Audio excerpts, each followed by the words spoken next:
একটা কথা বলার আছে। কি কথা বল। দেখ, এভাবে হয় না। আমার মনে হয় কি জানিস, তুই ভাইয়ের সাথে একটু সুন্দর করে কথা বলে দেখতে পারিস। আমি ওর সাথে কথা বলতেই চাই, ওই তো আমার সাথে কথা বলতে চায় না। দেখ, আমার মনে হয় কি ভাইয়া তোকে ভয় পায়, আর সেই ভয়ের কারণেই না সে তোর সাথে কথা বলতে পারছে না। আর সত্যি কথা বলতে তুই না কথায় কথায় হাত চালাস, সেটা হয়তো তার পছন্দ না।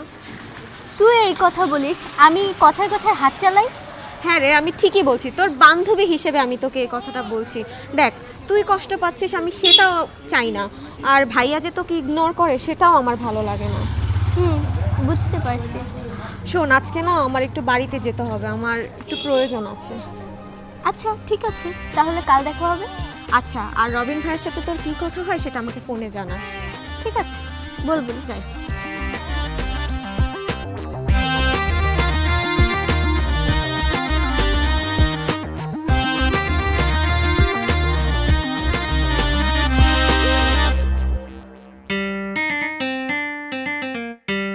রবিন ভাই, রবিন ভাই, রবিন ভাই, রবিন ভাই, কই গেল রবিন ভাই?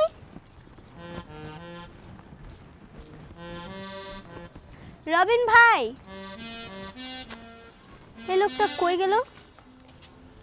ছাদে তো লুকানোর মতন জায়গাও নেই। সে লোকটা নিয়ে আর পারা গেল না। আমার ভয় কি অন্য কোথাও গেল?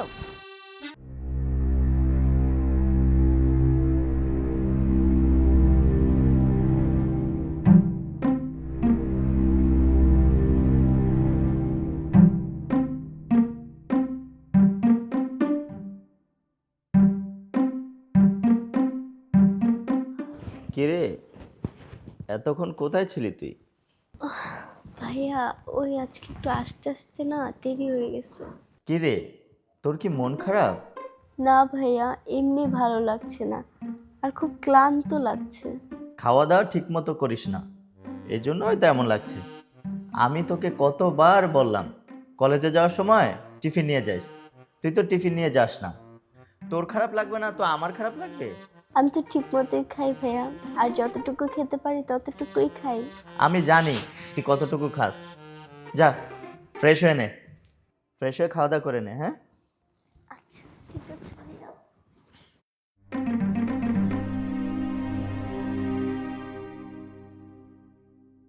হ্যালো, কি খবর তোমার? বাসা সবাই ভালো আছে? আছি আলহামদুলিল্লাহ, আমি ভালো।